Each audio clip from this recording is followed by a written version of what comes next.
গুলশানে ব্যাটারি চালিত রিকশা বন্ধের প্রতিবাদে বিক্ষোভ করেছেন চালকরা। এ সময় কয়েকটি সড়কে ব্যারিকেড দেয় তারা। এতে ভোগান্তিতে পড়ে সাধারণ মানুষ। এ সময় অটোরিকশা বন্ধ হলে গুলশানে প্যাডেল রিকশা চলতে দেয়া হবে না বলেও হুঁশিয়ারি দেন তারা।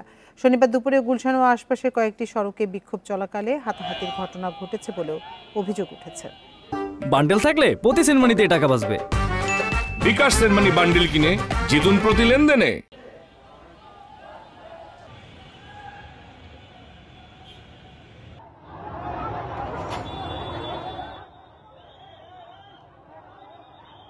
করে এ সময় সড়কে ব্যারিকেড দিয়ে যান চলাচল বন্ধ করে দেয়া হয়। অটোরিকশা চালকদের দাবি, ব্যাটারি চালিত রিকশার জমা কম এবং আয় বেশি, পাশাপাশি এটি চালানো সহজ। আমরা বরানি ব্রিজ থেকে আসতেছি, আমরা আটকা দিয়েছে, পরে আমরা অনেক ড্রাইভারে মারছে। সোসাইটির পক্ষ থেকে আমাদেরকে বলতেছে আমাদেরকে চালাইতে দিবে না। তা আমরাতে 19 নং ওয়ার্ড প্রতিবন্ধীর আমাদের একটা কার্ড হয়েছে।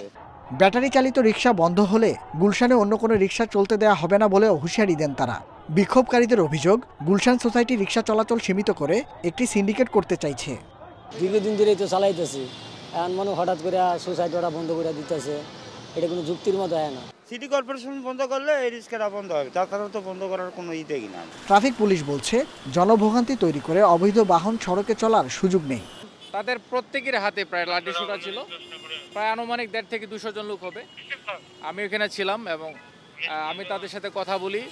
এক পর্যায়ে থানার একজন অফিসার ছিলেন এবং পরবর্তীতে গুলশান থানার সিনিয়র অফিসার স্যাররা এসে ওদের সাথে কথা বলে তারপর ওরা এখান থেকে চলে যায়।